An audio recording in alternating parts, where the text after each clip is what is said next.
Morning, dear colleagues.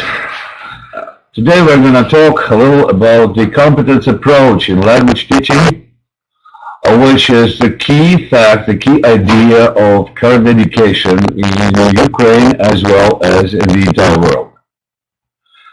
First, the question arises, what is the difference between the traditional approach and the competence approach?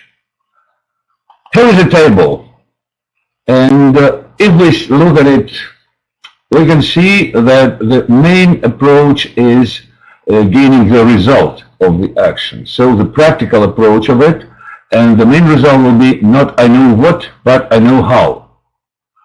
And in this respect, we do not pay more attention to teaching some set of knowledge, some set of skills that students will probably never use in their life, but try to do the stuff that will help them realize the practical component of learning.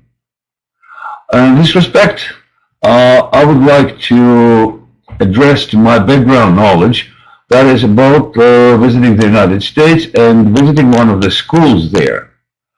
I was deeply impressed when the students of the 4th grade who were learning mathematics learned the squares and the triangles, not just by writing something or by just drawing something in their workbooks, but by making a project of how to make their schoolyard better. And it really worked. What's going on in the basic idea of the process of teaching? The traditional approach normally infers reproduction as the main idea. So the students are taught something, and their task and their idea is, the result is to reproduce something in the future. Whereas in the competence approach, when we know how to do something, we must have some concrete final result. As to the control measures, you see, and you probably may have seen it in the recent testing systems, that there's not very much of control itself, but the idea of some independent finding the answers, which is most often used in the so-called closed sentences or closed answers, where a student must find the answer himself, not choose from some given options. Let's go next. So what about the main competences that we use in our teaching and in our life? The competence of value and sense, the overall outlook about the world. And this is the ability to understand how the world exists, how it works, what processes take place in the world, and what's going on in it. As well as being able to understand your own position and your own mission in life. And that's very important, because a lot of our students do not necessarily know what they want to do. And even in the graduate classes, if asked what they're going to do in the future, they have no idea, or at the best they would say, my parents will decide for me. That's not good, of course. And one very important thing that our students should know is how to make decisions. That means not necessarily the decision itself. It also means the ability to understand that they are responsible for what they decide, for what they're doing. And in this respect, also very important is the idea of choosing the goals that they choose and the senses. And in fact, as you see, if our students gain those competences, they will be able to be more successful while learning or choosing the career or in their future life at all. The next one is a very important thing, is a general culture. And this is something that is very closely related with teaching the languages, because we all know that our cultures are quite different, and the idea is that we have to understand, not only passively understand the differences between the cultures, but find the ways how to fill the gaps between the cultures, how to avoid mutual misunderstanding, because just the cultures are different. And this includes some basic values that are accepted in those communities, in those cultures, and the basic principles, the basic values of any human being. This is very important, and as well, the family stuff, the family ideas, the way the family works is very important because it really is different. About social traditions, events, that is something that is, if you know, and if you visited some places that are different from Ukraine, you probably may have seen that some traditional festivals, even the festivals that are adopted in this country, are absolutely differently held in other countries of the world. And this also refers to science and religion, especially religion, because you know, the religion plays a very important role in the life of people, especially in the life of people of Europe, and I don't know to say anything about the USA, where there is a lot of religions, and they're just different, and everyone is absolutely tolerant. And the final thing about that is everyday life, everyday leisure, and the efficient ways of organizing free time. That is also quite different in our cultures. And what it is all about is when people start learning the language, the culture of a different nation, of a different country, they learn the values of this country, and they don't necessarily do not adopt these values. They do not necessarily accept these values. They do not necessarily accept the way of life the country leads, but they learn how to be tolerant, how to understand. They learn to understand the other people. And in this respect, it is much more important. The next one, I would say, is something that we basically do with is learning and cognitive competence. And that is something apart from just basic teaching and learning skills. There is some stress, some accent on the independent cognitive activity. You see what was different from what used to be before. And here you see the skills of setting goals, planning, analysis, reflection, and self-assessment are absolutely important, because there is something that people have to do every day, every month, every single day of their lives, not only in school, but also in their future life, in their future career. So setting the goals, understanding what exactly they want, then planning how to achieve those goals, then analysis of what is done, and reflection, how could it be done better, and then sincere and decent self-assessment. I coped with the task, I didn't, or what should, and then again arises the question, how can I do this better? Again, you remember the word how, not I know what, but I know how. How can I do this? And the last one from this list is the functional literacy. And it is the literacy that is basically the competence that is basically based on the general culture, because students must have a certain amount of knowledge to tell the facts from fiction, to understand if what they are told or what they read is true or not true. They have to be able to measure something in all aspects of life. I don't mean just measuring with a ruler or something, but just give measures, give their evaluations of the facts, ideas, people, and so on. And thus we use a variety of cognitive methods. You see? All right, let's go on.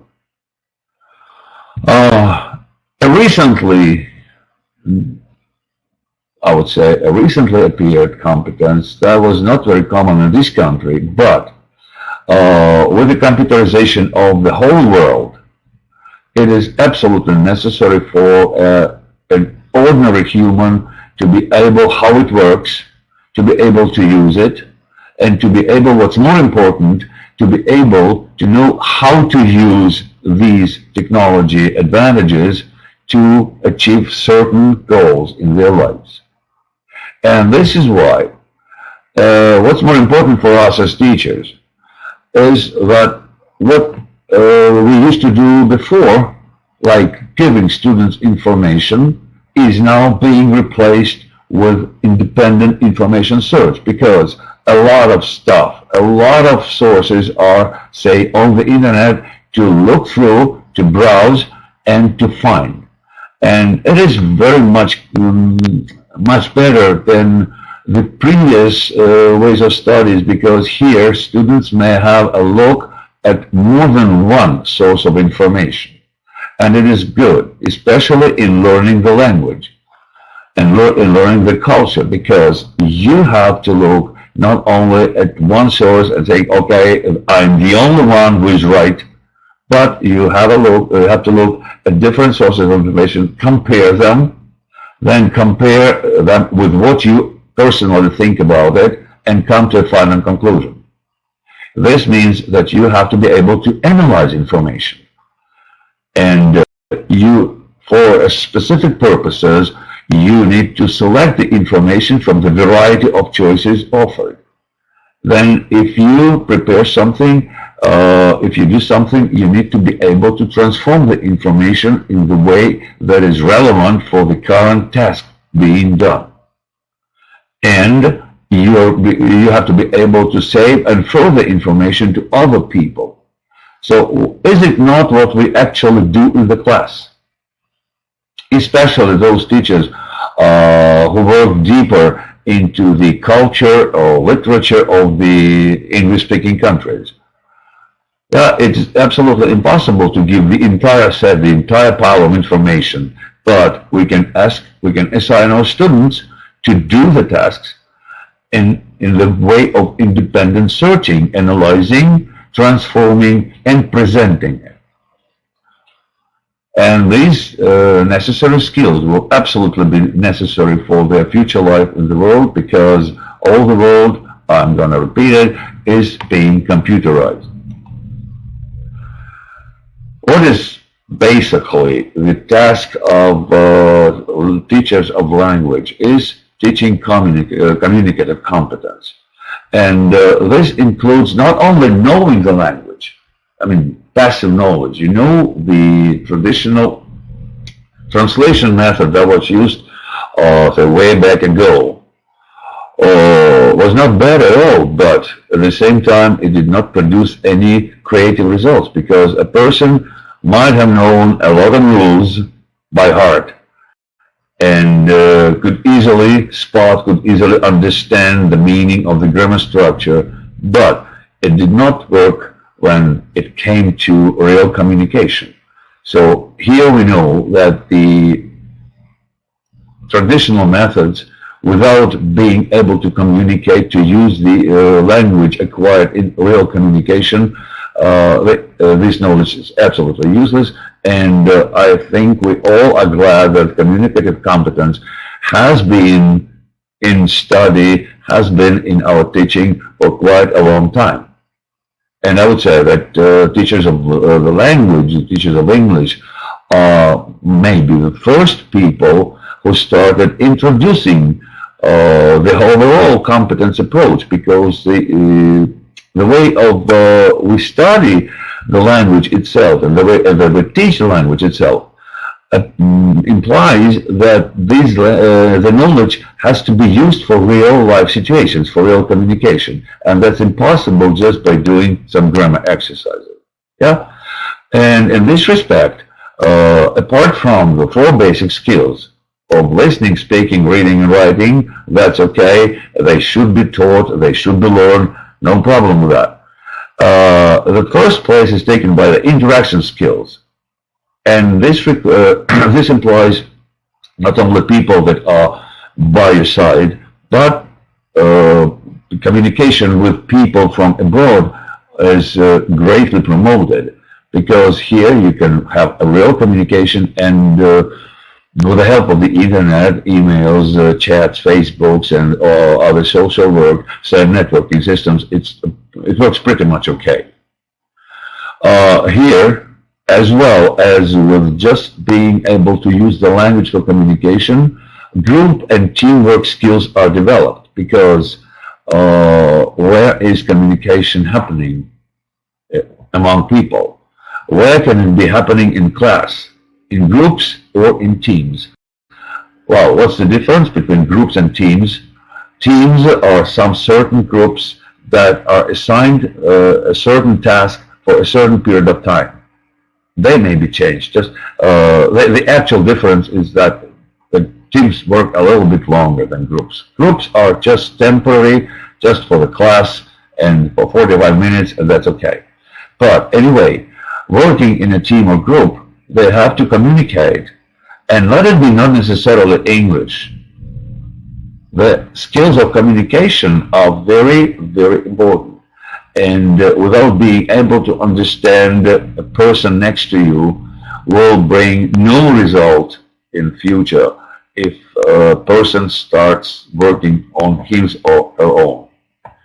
And what's more, while working in groups, we normally, especially during our English lessons, we normally assign different social roles to students, and they have to change those roles, and they have to feel like they are in one moment of time they may be a boss, and in the other moment of time they may be a subordinate. And that's what's okay, because it not necessarily teaches them the necessary language, but also it gives them the understanding of the basic communication, basic interaction between people of various social groups, or maybe classes, or maybe social status.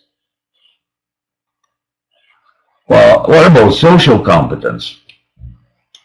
It is not necessarily combined with the language teaching, but also it is very important, because it is the ability to live and work in a society, because a person cannot exist alone. That means some point of what role do you carry if you are a citizen? What do you do, and how do you do it? What do you do if you are a mere observer? How do you do it? What do you do if you represent someone or somebody or something? How do you act? In this respect, those activities may be very, very important for the language teaching. And basically, the next one, they're carrying out the roles of consumer or manufacturer, probably are not very common for the English-speaking class. That is why I will not stop on them. But the next one, the carrying role of a family member, and it is very, very, very important, because you know the demographic situation in the world. It's going rather to the worst, and what we shall do, we need to understand, we need to teach how it works, we need to teach how, and let them understand how a family works, what the relationships in the family, what responsibilities of the family are, of every family member. We have to teach them how to be a good family member, and that's it. Well, and the last one, I suppose, is self-perfection, competence. That is just mastering personal skills. Every one of us possibly has something that he or she can do better than the others. And that is why this competence helps reveal the hidden, maybe hidden qualities, maybe hidden skills, maybe hidden talents or gifts, and swing them to the full in the future, if a person knows where and how to do that. Remember the setting of the goals. First, you understand where to go and what to look for. And then if you know that, you can easily do that. You can easily go there, and you can use your personal talents on the way.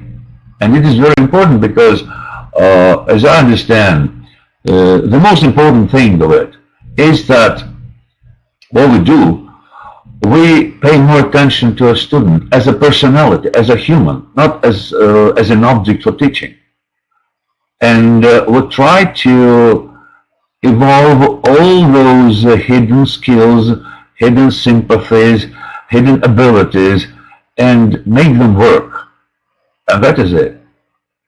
Again, one important thing is self-regulation and self-reliance, both in emotional and professional spheres. I don't think that it needs commenting, because here we can work very nicely in groups, because here we have to just to cut ourselves to the demands, to the expectations of the others.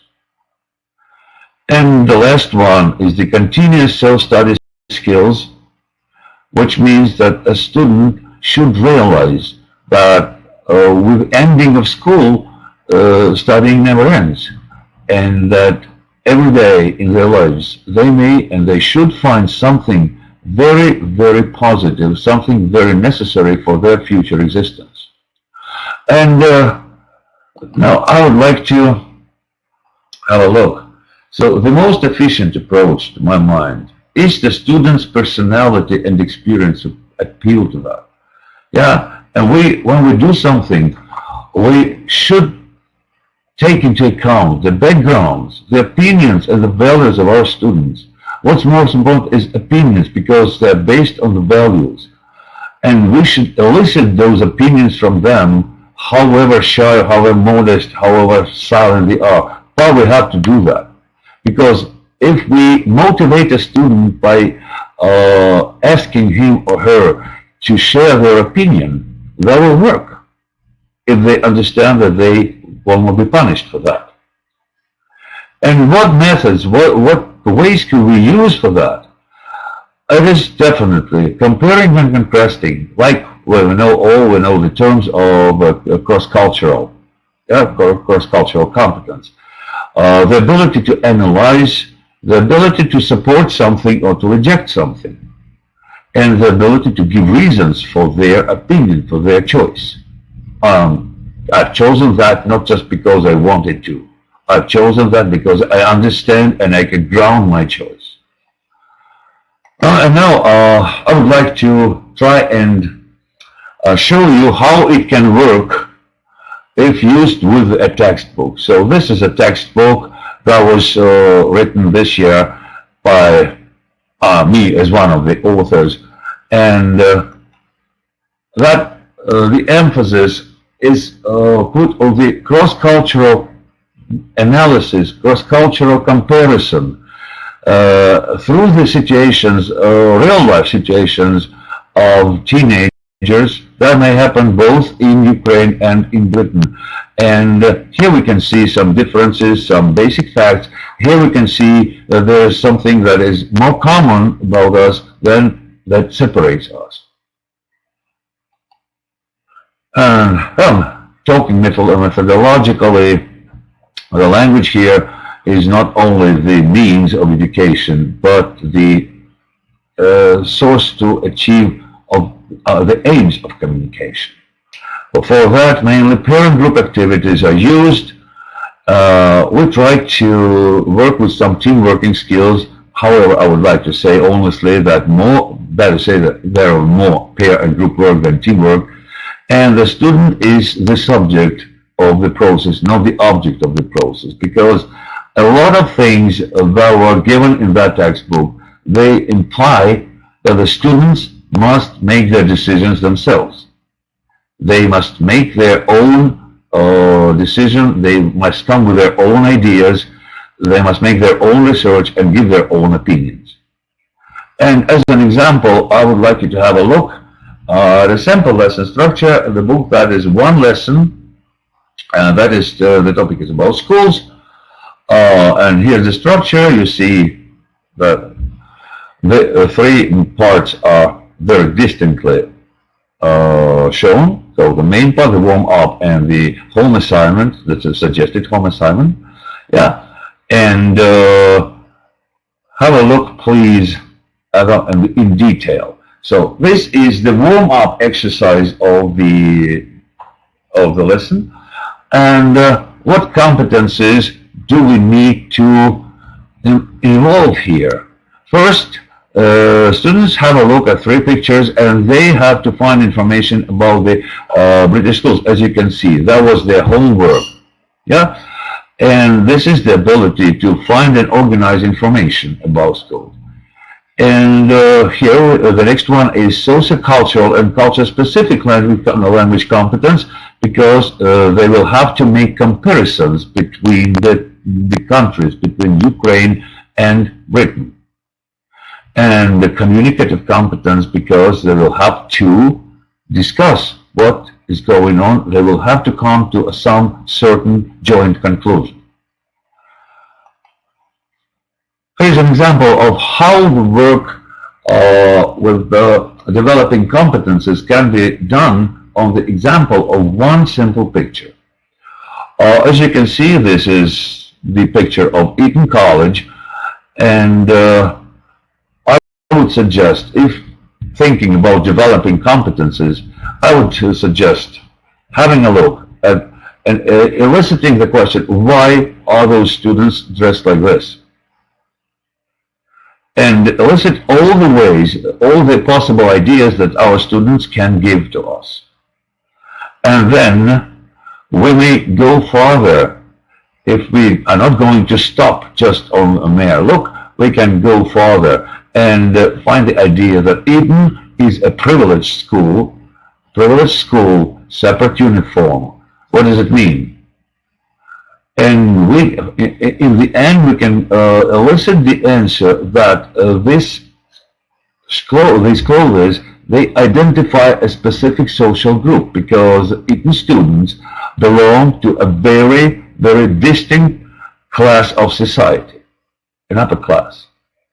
And then we can go on and ask, and why do you think those unusual, very unusual, maybe someone would think that weird clothes are used nowadays? And we'll find the answer that this is the way to separate themselves, the upper society representatives, from the other classes, from other stratas of society. And we can go on, and thus we can find the idea, and we can get the idea of British education, of British class system, and so on and so forth. Well, the next one here, see, again, a task and the competences that could be used for that could be developed by doing the task. Again, we have to compare something. We have to compare the 3 types of school in Britain with the types of school in Ukraine, and find the common things, find different things. The next one is, again, your personal opinion. Yeah? Will you do something if you? You may not necessarily agree to that. You may give your ideas, you may give your answers, you may argue with the teacher, you may argue with the classmates. That's okay, because arguing is another way of communication. And here you use your background knowledge that you gained before for giving some ideas, for grounding, for reasoning your ideas.